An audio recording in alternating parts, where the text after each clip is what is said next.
Hoje nós estamos com o nosso primeiro Psiqueria Cast, ou podcast do ISC, do Instituto Soraya Couto, com as brilhantes Thaís Rossi, psicóloga, né, do Instituto. A Thaís vai falar um pouquinho sobre a jornada de formação e experiência dela, né, para a gente poder se conhecer melhor, né, toda a comunidade do ISC. E a querida Glaucia Brito, psicopedagoga também da equipe de especialistas do ISC, vai falar hoje sobre a importância da identificação e a intervenção precoce nos atrasos do neurodesenvolvimento. É um tema bastante interessante, principalmente para a Glaucia e para a Thaís, que atendem centenas de crianças, né, e adolescentes nessa fase tão importante, né, da infância, que são os primeiros anos de vida, que a gente vai poder discorrer um pouco sobre isso. Eu queria já abrir então o nosso programa de hoje perguntando a Thaís Rossi. Thaís, como é que é possível identificar então esses atrasos do neurodesenvolvimento nos primeiros meses de da criança? E eu queria que você pudesse falar um pouquinho também sobre essa tua caminhada e essa tua experiência bacana sobre esse tema que é tão provocativo e que com certeza é um embate, né, que todos os pais, os cuidadores percebem hoje ao longo da vida. Como é que você poderia nos ajudar a falar um pouco sobre esses sinais? Sobre a minha trajetória primeiro, e gostaria de agradecer a oportunidade. São assuntos importantes para serem falados.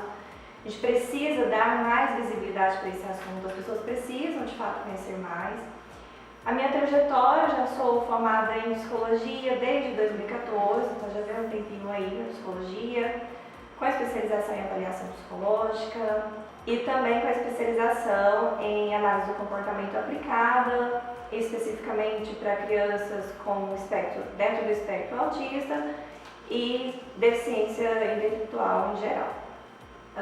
Comecei nessa área como AT, atuando como assistente terapêutico, para quem não conhece a sigla AT, e posteriormente comecei na clínica e estou até hoje atuando diretamente na clínica, com muitas crianças, muitos pequenos, lidando diretamente com muitas famílias. E por isso eu percebo, né, a importância de falarmos sobre esse assunto, sobre a intervenção precoce, os primeiros sinais. É possível sim nós identificarmos, né, os pais, na verdade, começar a perceber os primeiros sinais ali por volta de mais ou menos 6 meses. A mãe, na própria amamentação, naquele momento, ela observar se a criança ela está trocando olhar com aquela mãe, está correspondendo ao olhar da mãe. Entrou alguém no quarto, fez um barulho estranho, essa criança ela se preocupa com esse outro barulho? Ou é como se não tivesse acontecido nada de diferente? Então já é sinais de, opa, tem alguma coisa aí. É autismo? A gente não pode falar isso, mas tem que investigar, né? Independente do diagnóstico, tem que investigar. Então os primeiros sinais vão surgindo ali nos 6 meses, por volta de mais ou menos os 9 meses, antes mesmo que isso, perceber o sorriso social, quando o pai ou a mãe ou qualquer outro familiar interage com aquela criança, com uma brincadeirinha, uma cosquinha, um sorriso, e essa criança devolve com o olhar, devolve com um sorriso, ela de fato corresponde àquilo. Então, opa, ok, ou não, ela não corresponde, é como se ninguém estivesse ali interagindo com ela está observando o fecho de luz da janela, por exemplo, então algo que outras crianças talvez não estariam notando, e essa criança está ali envolvida com aquele fecho de luz. Opa, é um sinalzinho de alerta, vamos investigar, né? Então são sinais nesse sentido. Por volta de 1 ano de idade a criança ainda não fala, nem poucas palavrinhas, né? Nessa idade, 1, 2 palavrinhas que seja, essa criança ainda não fala. Opa, mais um sinal de alerta. Então, esses sinais, e é mais difícil para os pais de primeira viagem identificar esses sinais, né, Glaucia? Quem já teve outra criança, começa, opa, o mais velho nessa idade já fazia isso. Mas para quem é pai de primeira viagem, não tem comparação. Não tem esse parâmetro. Então, assim, é importante, olha, alguém da família que tem uma criança, ou vai brincar no parque, observa as outras crianças, né? E aí você vai identificando, opa, tem alguma coisa que não está legal.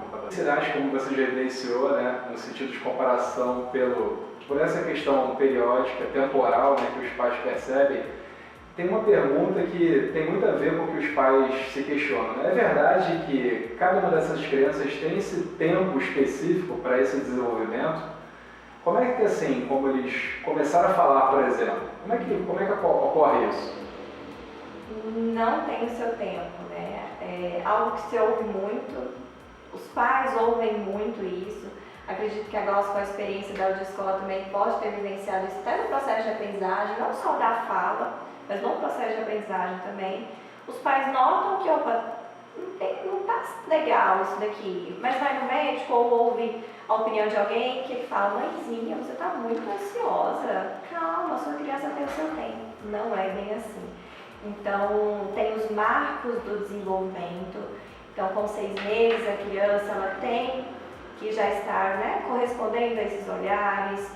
Com 9 meses, ali, essa criança vai já estar engateando.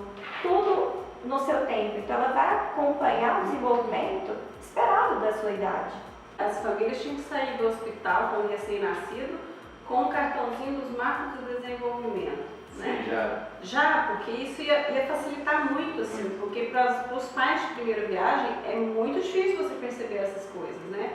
E aí depois, quando você tem o segundo filho, se for muito próximo ali da idade, também é difícil de perceber muitas vezes por causa do tempo, porque hoje a vida já não está mais tão tranquila como antigamente, né? E aí muitas das vezes essas crianças, elas têm ali uma rede de apoio que toma conta, geralmente são os avós quando eles não vão, né, para uma escolinha de tempo integral, e os pais acabam não tendo esse acompanhamento, né, de saber de fato até onde meu filho está falando tanto, até onde que ele está fazendo isso ou fazendo aquilo dentro do esperado para a idade, por exemplo, né? Porque eu pego meu filho à noite o que eu faço? Eu dou um banho, dou uma janta, eu não vivencio, né, esse período com o filho, então eu acabo não percebendo muitas coisas.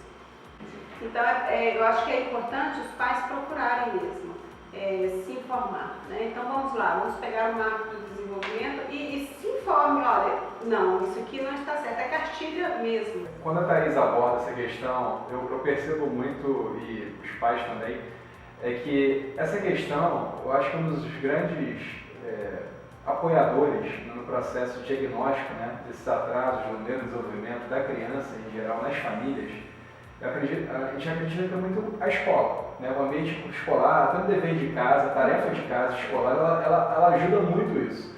Só que hoje tem muitos pais e muitas famílias que elas estão tendendo a colocar o filho numa fase mais tardia na escola. Então cabe ao pai, à mãe, né, ou até aquele ambiente dos avós, tentarem descobrir esses primeiros anos com atividades pedagógicas, né?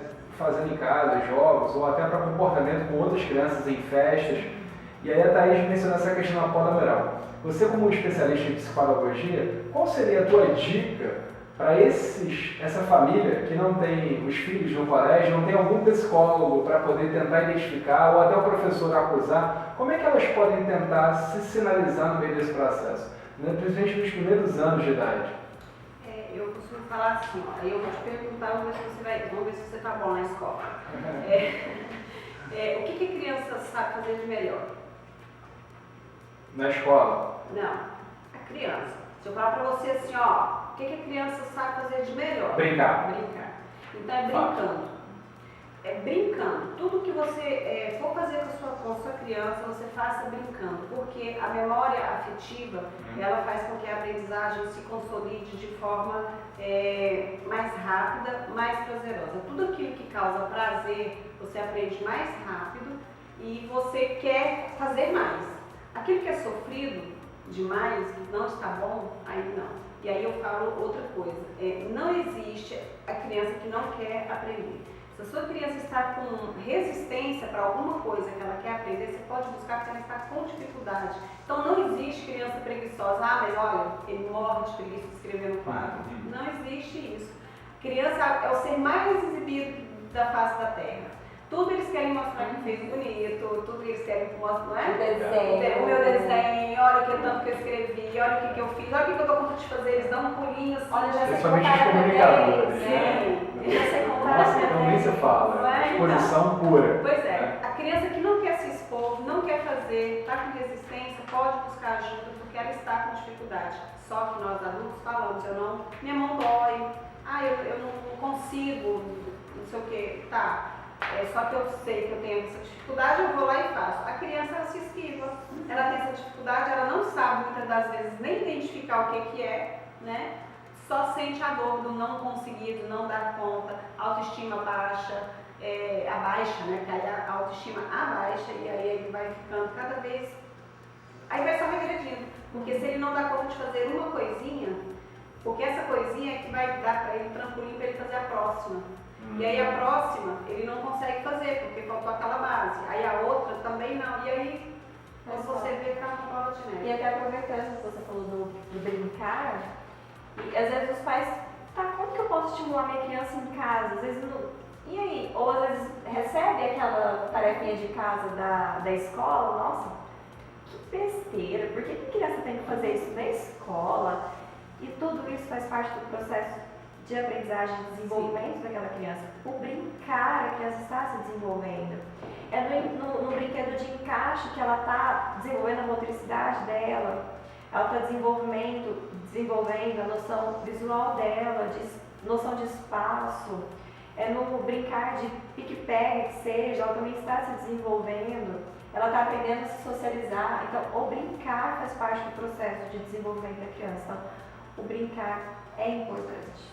Essa criança ela precisa brincar, claro. É importante isso, resolver conflitos, as funções executivas, tá? Todas elas são desenvolvidas no brincar. Então, às vezes, a mãe passa e fala assim, eu fiz muito atendimento a domicílio já, e uma das coisas que eu sempre falava no primeiro dia com a mãe era o seguinte, você vai passar e vai viver brincando.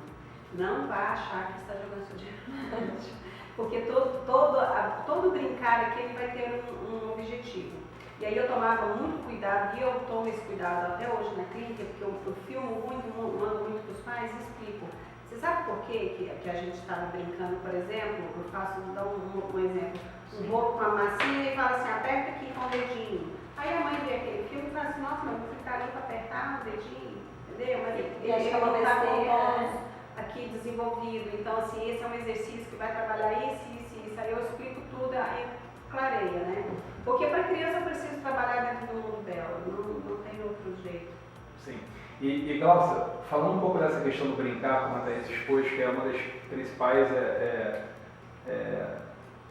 áreas, né, vamos dizer assim, lúdicas que a criança expõe no dia a dia, né, com a família, mesmo aquelas que muitas vezes não estão nem inseridos no ambiente escolar, tem algum risco conectado a isso, em relação a esses primeiros sinais, esses estímulos desse atraso no desenvolvimento que podem facilitar a questão de forma terapêutica, né, dessa prevenção antes de que a situação ela fique mais grave e o lidar com esse processo do neurodesenvolvimento não tem um acompanhamento tão interessante do ponto de vista terapêutico?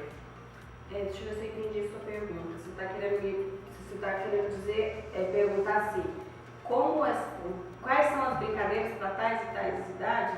Não, sinceramente. Assim, dentro dos fatores de risco, né, que a gente tem, desse processo, né, dos sinais que os pais recebem, você já falou um pouco sobre a questão dos marcos de desenvolvimento, que seria tão bom os pais terem marcos de desenvolvimento se eles pudessem ter uma formação de base, né, no colégio para poder saber lidar com isso. Da mesma forma tem também a própria questão de como lidar com isso, que obviamente se você não sabe lidar, até que você consiga aprender as ferramentas, as habilidades corretas, também tem um déficit, vamos dizer assim. E aí tem a questão observar também... alguns sinais. Exatamente, né? exato. Então vamos lá, o TDAH. Quando a capacidade de concentração, de resistência, tá? de fazer alguma coisa. A inquietude. A inquietação dessa criança, isso se dá desde muito bebê. Tá? E aí eu não vou mentir, desde a barriga. Então assim, você vê ultrassom de crianças que hoje já são diagnosticadas com TDAH, você fala, nossa, essa criança tá no Rock in Rio lá dentro da barriga. Então assim, esse é um sintoma. Já é metaleira, né? Exatamente. Então assim, aqueles comportamentos compulsivos demais, né? Aquela falta de controle de fazer as coisas, aquela criança muito estabanada que chega e sem querer ela já sai esbarrando em tudo. Né? Gente, isso A não é literatura. a impulsividade de resposta, de comportamento, às vezes agressivo, ela não tem controle daquelas emoções. Ela não tem.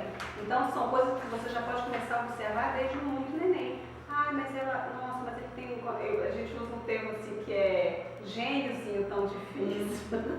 E às vezes quando é a personalidade forte. Entendeu? É o que a gente ouve. Ou seja, então aquela famosa frase da máxima que a gente tem no mercado, que é prevenir é melhor que remediar, isso seria Com uma, certeza. né, Isso tinha que ser lei. uma lei imperativa no processo psicopedagógico, da psicologia, Da a atuação dentro vida, das né? famílias e da própria escola A como um própria todo. escola, porque um atraso desse, ele não causa transtorno só para a criança, ele causa transtorno para a família como um todo, sabe? Fica uma família que às vezes não consegue visitar um parente, tá? Porque essa criança chega lá destruindo tudo. E aí, eu já ouvi vários relatos desses, tá? Nossa, eu deixei de sair com meu filho porque não dá. É muito errado, é muito não sei o quê, eu não consigo, eu não tenho controle sobre ele, ele não me obedece, entende? E não é só mesmo uma minha, não é uma falta de educação, nossa, mas eu sou tão firme com ele, por que ele não me obedece? Né? E não é, falta o controle dele mesmo, e aí a gente tem que observar. Aí vamos lá, para a dislexia, criança com atraso de fala, tá? É um sinal que a gente pode ter dislexia, trocas fonológicas, crianças que têm dificuldades com consciência fonológica, que é com rima, aliteração, consciência de quantos pedacinhos tem essa palavra, a criança às vezes ela não consegue, as trocas mesmo de F com V, aí eu já estou falando lá na frente, né? Mas ali pequenininha, criança com atraso de fala, ou que tem dificuldades de falar de forma mais clara, ou de entender até também o que você está falando, sabe? Aquela criança que você tem que Ela fala, mas ela não consegue compreender. e às vezes ela não consegue compreender o seu comando também. Ou ao contrário, ela compreende, mas tem dificuldade de se articular. Isso Ou na oralidade. também, entende? Então esses são sinais da dislexia. Pode ser? Pode ser que não.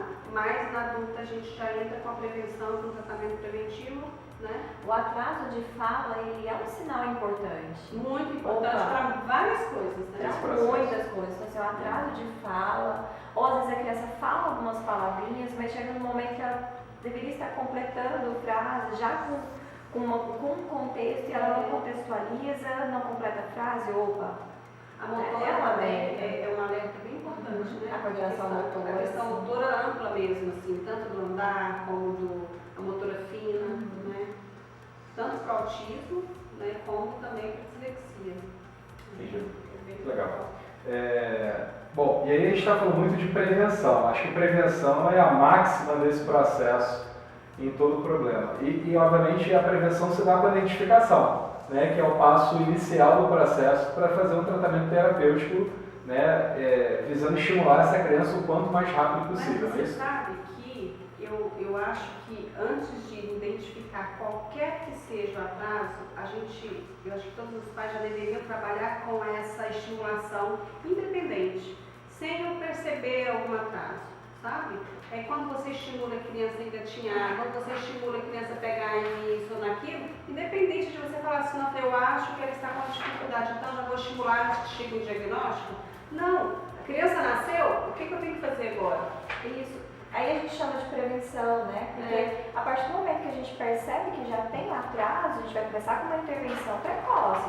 Vamos intervir Ah, que já sim, está atrasando. esse é um E conceito, essa diferença é importante, esse conceito. Porque assim, essa estimulação preventiva, né, que você está falando, independente, os pais já começaram com a criança, o brincar. Gente, o brincar é fundamental, todo brincar. Nesse processo de desenvolvimento da criança, desde que a criança nasce. O balbucio da criança é importante, devolver aquele balbucio, faz igual. O espelhamento, né, que é feito. Isso, então a criança já vai aprendendo um processo de imitação ali. É porque às vezes acontece, eu já tive relato, né, de uma mãe. A mãe de primeira viagem não tinha muito manejo ainda e tinha medo de deixar o filho no chão, tinha medo disso, tinha medo daquilo. E aí essa criança não conseguia se desenvolver. A criança precisa de ir pro chão. precisa de tocar, de experimentar, de conhecer as coisas. Então, independente se já tem alguma coisa, então a gente pensar na questão de prevenção é estimular essa criança. Tá dando banho? Conversa com a sua criança enquanto tá dando banho. Olha que pezinho mais bonito, que pezinho, né, fofinho, e esse barrigão. Para a criança já ir associando, isso é um pé, isso é uma barriga. São os símbolos, né? Isso, para a criança ir associando a palavra, aquela partezinha do corpo, o cérebrozinho dela já está ali, né? Opa, estou recebendo informações, estou aprendendo coisas novas. E tem pais que para dar o banhozinho na criança, só por obrigação. Né, amor? Porque assim, na maioria das vezes as crianças estão sendo mesmo terceirizadas. E aí eu falo assim, ó. Vai terceirizar? Então vamos terceirizar direito, certo? Vamos pegar então uma pessoa que tenha o mínimo de qualificação para poder estar com essa criança. Você está falando aqui literalmente que de uma babá, ou até mesmo da avó, ou de uma pessoa próxima, né? Vamos dizer assim. Isso, para quem for até ficar. porque é uma tendência cada vez maior, os pais muito ocupados com o trabalho é uma pena, e né? como ficar com ela. Que Como você falou, a terceirização é muito comum nesse processo. Que seja um cuidador que não tenha, né, eu sou um cuidador dessa criança, minha obrigação é dar banho, é dar alimento, colocar para dormir, tem a horinha de dormir. Tá, mas esse aí é o básico. Mas você precisa brincar com essa criança, você precisa conversar com essa criança, você precisa estimular essa criança. E aí ela vai se desenvolver. Agora, se você não se envolve com aquela criança, o que esperar dela? Eu sugeri para uma mãezinha e deu super certo. Ela, depois de 6 meses, teve que voltar a trabalhar, né? Precisava de uma babá, não queria colocar em creche. E eu falei para ela assim, olha, vamos procurar um estudante de pedagogia? Porque pensa que rico. A menina vai estar fazendo pedagogia, está trabalhando com criança, ela vai aplicar um monte de coisa ali com o seu filho. A menina ficou até o final do curso dela, o menininho já estava grandinho, já na época de pré-escola, e pensa que foi tudo lindo, né? Essa criança Não, chegou na escola, foi perfeita. a escola agradeceu quando recebeu essa criança, com certeza. Então, assim, deu super certo. Eu falei assim, gente, todo mundo podia ter uma visão mais ou menos assim, né? Isso é muito bom. Tem dois questionamentos que a gente recebe muito, que até queria perguntar para vocês como é que vocês, enfim, podem expor sobre isso. Que tem pais que se questionam assim, poxa, meu filho aprende, mas chega no momento, parece que passado um tempo, parece que ele desaprendeu tudo. Será que isso pode ser algum transtorno, algum problema, né? Isso seria autismo? E até mesmo para outros espectros, né? O Down, por exemplo, né? Também tem uma dificuldade muito grande disso, né? De assimilação. Como é que dá para lidar? Por exemplo, você citou da criança com TDAH desde cedo, né, Gláucia? Que já tem uma dificuldade, às vezes, por devido à agitação muito grande e todos esses gaps. Enfim, como é que os pais podem lidar diante disso? A criança que aprende, mas parece que depois dá a entender para os pais que ela está desandando. Ou de forma real ou de forma imaginária. Como é que dá para dividir esses dois mundos? Tem solução? Tem solução. A solução é não parar nunca, tá? Porque a gente nunca vai parar de aprender. E aí a gente tem que considerar que cada ser é único, tá? A psicopedagogia, ela vai trabalhar de forma muito individualizada com cada um. Então, se eu pego uma criança que tem uma deficiência intelectual, ele vai aprender. Ele não vai aprender com a mesma velocidade de uma criança que não tem a deficiência intelectual. E às vezes ela aprende mais rápido do que a criança que tem a síndrome de Down. Às vezes o que tem síndrome de Down vai aprender um pouco mais rápido do que ele, por exemplo. Então, assim, não dá pra gente generalizar, né? Então, assim, esse aprende, quem tem síndrome de Down então vai aprender mais lento? Não sei.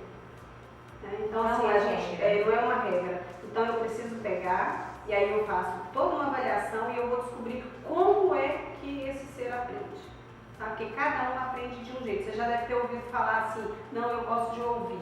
O outro fala assim, não, eu preciso escrever. O outro, não, eu tenho que ouvir e escrever. O outro tem que ouvir, escrever e dançar. O outro tem que precisa e ler aí em voz alta. E tem gente que precisa ouvir, ler em voz alta. Exatamente. E aí, a criança com síndrome de Down, essa daqui, o que eu preciso fazer para que ela aprenda? Então, assim, não sou eu que tenho que ir, não é ela que tem que se adaptar ao meu jeito de ensinar e ao jeito que o método e o sei lá o que tem para mostrar para ela, não. Eu que tenho que ir lá e entender como é que ela aprende, como é que ela faz, entendeu? não senta na mesa, onde que senta? É no chão? Então eu vou ensinar você sentada no chão. E é lá que você vai aprender, então é lá que nós vamos ensinar. Entende? E aprende. Aí você me fala assim, nossa, mas parece que aprende e esquece. Eu tenho certeza que em algum momento o estímulo foi diminuído, porque a gente relaxa. Quando a gente fala assim, aprendeu, aí você dá uma relaxada, é a famosa zona de conforto, né? Nessa relaxada, ela começa a perder algumas coisas. Então, existem crianças que não precisam de tanto estímulo, existem as outras que precisam de muito estímulo, e vai ter gente que vai precisar de muito mais estímulo, mas aprender todas vão. É isso, já até o pessoal comenta muito que parece que é uma espécie de termostrato mental, né? Que nem um ar-condicionado. Você bota lá a temperatura dos, sei lá, dos 30, 33, opa, peraí, isso aqui está num clima favorável, você deixa aquilo ali pronto. E parece que a questão cognitiva, né, tem muito a ver com isso na visão dos pais, né, pelo que vocês estão falando aqui. Parece que quando ele entende que está numa zona de conforto, aquela capacidade de aprendizado, ainda que isso se incomode, ele muitas vezes faz a meia-culpa, ignora aquela situação, ou, opa, peraí, acho que tem alguma coisa errada, preciso intervir. E isso se dá por sinais sucessórios, né, muitas das vezes, né? Porque quando é uma vez ou outra, ele acaba se ignorando a possibilidade de que tem alguma coisa errada, não é isso? E é muito cansativo, eu penso, sabe, assim, emocionalmente falando, sabe? Para os pais é muito estressante, né? Porque não é só esse aprendizado, é um todo que envolve, né, a vida da família e dessa criança e de um todo. Então, a gente exige dos pais que a gente precisa, porque é a família que tem que estar dentro desse processo. Essas crianças ficam com a gente 50 minutos, 2 vezes na semana, quando muito, né? E é lá dentro de casa que ele fica todo dia. Mas por outro lado, a gente tem ali uma família cansada, uma família que tem que fazer não tem só a gente. Entendi. Muito bom. Gente, já estamos chegando já ao nosso final e eu queria fazer uma pergunta que ela hoje, acho que abrange a maior parte dos profissionais que, enfim, seguem esse caminho, e muitos pais ainda que são marinheiros peneviais não entendem muito essas siglas, né? Que é essa questão do TEA, do ABA, do Denver. Queria que vocês falassem um pouquinho sobre isso em relação aos modelos, né? Conectados a essa questão desse assunto, o tema que a gente está tratando aqui hoje, né? Que são a questão dos atrasos desse neurodesenvolvimento. Existe alguma diferença básica para o pai que não entende, a mãe que não entende, o cuidador, né, a família, entre o que é o ABA e o Denver, como isso está conectado a esse momento, especificamente a esse tema principal dos primeiros anos de vida, desses atrasos que geram um problema futuro desse desenvolvimento, ou Thaís, ou Nossa? É comum muitas pessoas separarem ABA e Denver como se fossem coisas diferentes. Não são diferentes. ABA é a ciência que, em português, quer dizer análise do comportamento aplicada. É uma ciência que estuda o comportamento, que faz análise daquele comportamento, entende a função, o reforçador daquele comportamento, e aí a gente vai trabalhar com base nisso. Né? Olha, eu fiz uma análise do comportamento dessa criança, o que está em atraso, o que é reforçador para essa criança, e nós vamos atuar com base nessa ciência. E dentro do ABA, a gente pode trabalhar de forma mais estruturada e de forma mais naturalista. O Denver, ele é ABA. ABA não é um método, é uma ciência. E o Denver é um protocolo que se utiliza da base da análise do comportamento, só que ele é mais focado para a intervenção precoce. O modelo Denver, ele é naturalista, então ele não usa a parte estrutural que a ciência ABA oferece, ele usa mais o lado naturalista e focado na intervenção precoce. E ele entende como intervenção precoce até os 3 anos de idade. Então, é um protocolo para aplicação até os 3 anos de idade. Em alguns casos, o profissional vai avaliar se continua com aquele protocolo após os 3 anos ou não.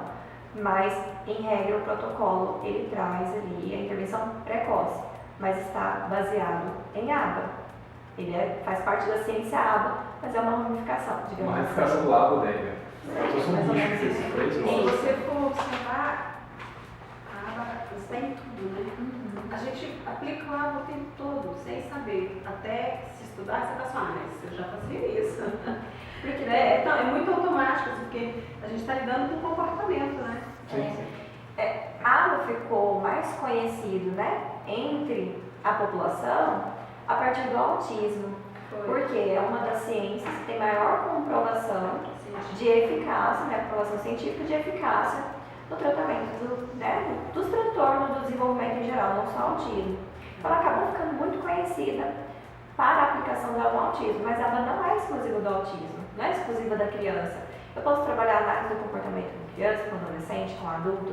Eu posso trabalhar análise do comportamento na escola. Eu posso trabalhar análise do comportamento dentro de uma empresa, com foco em negócios. E não especificamente também só para o autista, né? De Você forma pega geral. os outros espectros também, o Down, né? Os outros espectros, os outros transtornos do neurodesenvolvimento em geral e também para pessoas típicas. Então eu tenho uma questão comportamental, eu tenho algo específico, eu tenho um objetivo, eu não estou conseguindo alcançar, vamos trabalhar com água. Processo terapêutico com a adulto. É ótimo. Põe todo mundo leite. É muito bom. Usando os reforçadores certos. Os reforçadores certos, ó. Sucesso. E isso, você falou dessa questão que o Denver ele é um braço do ABA, vamos dizer assim, não é isso? Só que ele é mais naturalista.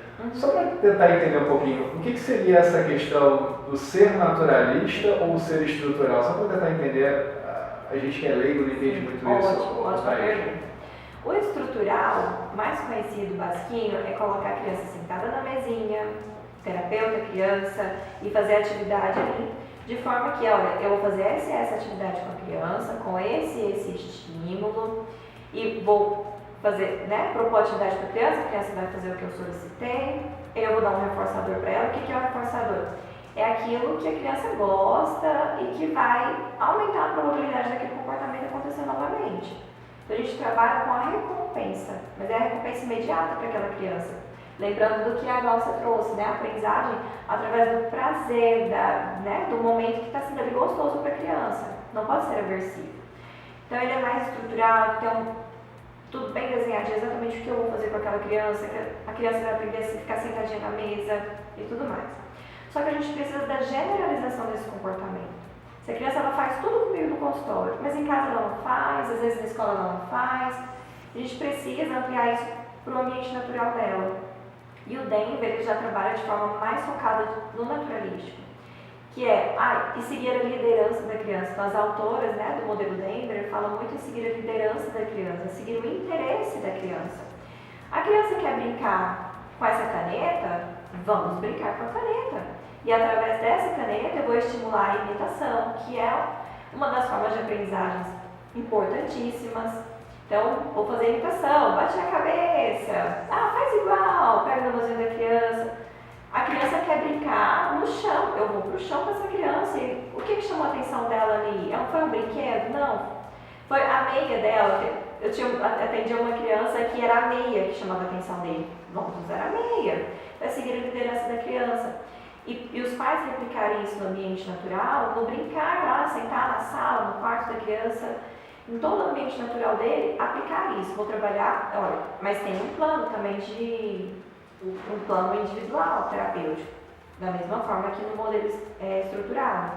Só que ela fala, eu tenho que trabalhar a imitação, essa criança precisa aprender a imitar, ela precisa aprender a ter um contato visual, ela precisa atentar ao nome quando chama o nome dela, tá? Então eu tenho esses objetivos, mas eu vou trabalhar esses objetivos com base no interesse da criança. E aí a gente tem que ser criativo. É engraçado que quando você fala isso, Thaís, eu fico me questionando que parece que até quando você diz, eu faço um paralelismo aqui, parece que o Denver é o momento do ócio criativo da criança, quando ela está mais de boa, vamos dizer assim. E já o outro, que é mais estrutural, que é o ABA, não é isso? Denver mas é comum Depende a da gente vertente. usar esse... Parece que é um negócio, né? Parece Se que chama são... democrência. Eu estou negociando algo, a negação ao ócio. Parece que são coisas diferentes, mas não são. O Denver está dentro do ABA. Está contido dentro do Está ABA. dentro do ABA, só que ele puxou mais para o lado naturalmente, né?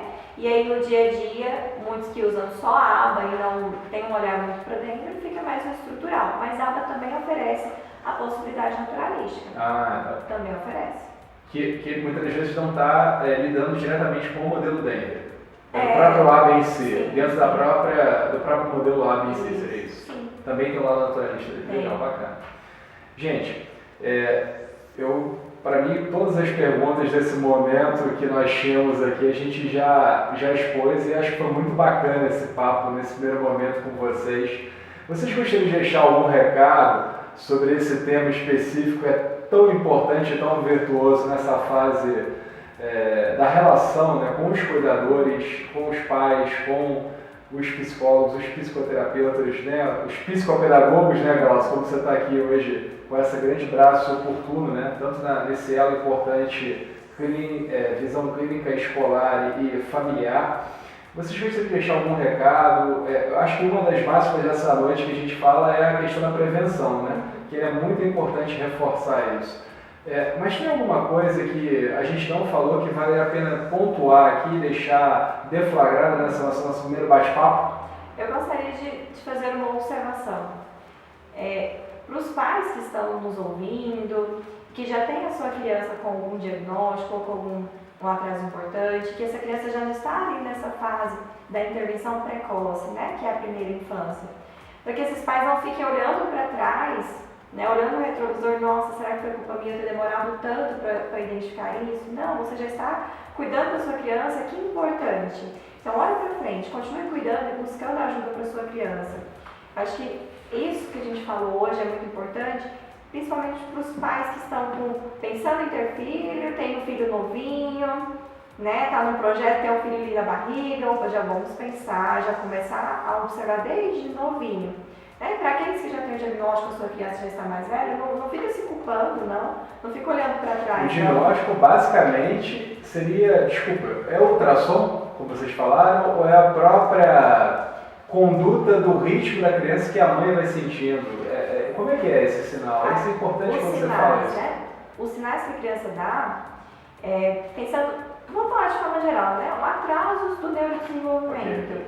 Uma criança ali, a partir de uns 6 meses, mais ou menos, a gente já consegue identificar, sim, os pais podem dar sinais ali do comportamento dessa criança, às vezes uma irritabilidade muito exacerbada e não tem nada biológico que explique aquela irritabilidade. Essa criança não está com dor, ela não está com fome, ela não está com a fraldinha cheia, já levei ao médico, não tem nada biológico, nada, né, clínico que explique essa irritabilidade. Então, opa, já é um sinalzinho de alerta, anota, procura um especialista. O contato visual, a interação com os pares, isso é algo muito importante. Então, a gente vê ali criancinhas de 1 aninho, 2 aninhos que já não interagem com os pares. Quando a gente fala em pares, eu estou falando de crianças da mesma idade. Legal. Às vezes ela interage com o mais velho. Mas porque o mais velho entende aquela criança e vai fazer mais ou menos o que aquela criança está fazendo. E aí ela vai interagir com o mais velho. Agora, da mesma idade, um não vai compreender o outro e ele vai se isolar. Não porque o meu brincar é diferente do dele, e ele não consegue brincar, né? Não entende que eu acho isso daqui legal, eu acho a caneta legal. Então, se afasta. Então, perceber esses atrasos mesmo, desde o início, desde os 6 meses, já é possível notar alguns sinais. Muito bom, muito bom. E você, Glaucio, qual recado você gostaria de fechar esse tema? Eu quero deixar 2 recados. Um que eu não falei aqui, que é a diferença da psicopedagogia com o reforço escolar. Estão muito confundindo a gente com o professor gourmet. Então, a diferença da psicopedagogia com o reforço escolar. Que é o recado que você gostaria de deixar. Então, assim, tem gente que chega na gente e fala assim, Tiago, trouxe a tarefa de casa. Eu falei assim, não vou fazer tarefa de casa. Aí elas ficam muito decepcionadas porque elas vão com a ânsia de que eu vou lá ensinar um conteúdo específico da escola. A psicopedagogia não trabalha com conteúdo específico da escola. Quem faz isso é um professor particular que vai trabalhar com conteúdos específicos. A psicopedagogia vai trabalhar com o processo de aprendizagem e com os problemas que esse processo pode trazer. Vamos trazer uma acarretada. E o meu segundo recadinho vai para os papais e para as mamães, para se cuidarem, cuidem de vocês. O filho de vocês precisa de vocês e é vocês. Então, assim, se vocês precisam estar bem.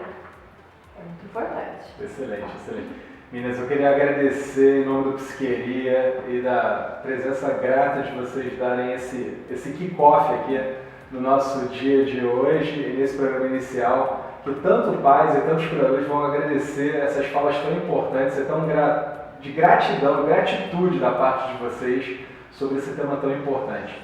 Espero que vocês estejam aqui novamente mais vezes, né, para que a gente possa ter vários outros debates, outros temas oportunos para essa grande comunidade. Muito obrigado, obrigado ao Silvério, obrigado ao SC, obrigado a toda a equipe, né, que é porque é momentos como esse que tornam o ambiente e as famílias melhores, com certeza. Tá bom? Obrigado, Thaís. Obrigado, Glaucio. Obrigada pela oportunidade e é só convidar de novo que a gente vem, Vamos né? Quem vamos me conhece sabe, lá nos stories que eu posto café. Eu bebi água hoje, porque eu bebi Olha água aí, também, olha aí. tá? Não, vamos dar aqui chaleira, né? Café de cura, expresso, todos os tipos para vocês. Mas muito Tá bom. obrigada, viu, pela oportunidade. Show de Fico à bola. disposição do Instituto, dos pais e de quem precisar de alguma informação e que eu puder ajudar de alguma forma. Com certeza, Com somos certeza. super Muito bom, gente. disponíveis. Excelente. Excelente noite a todos vocês. Obrigado demais. Show de bola. Obrigada.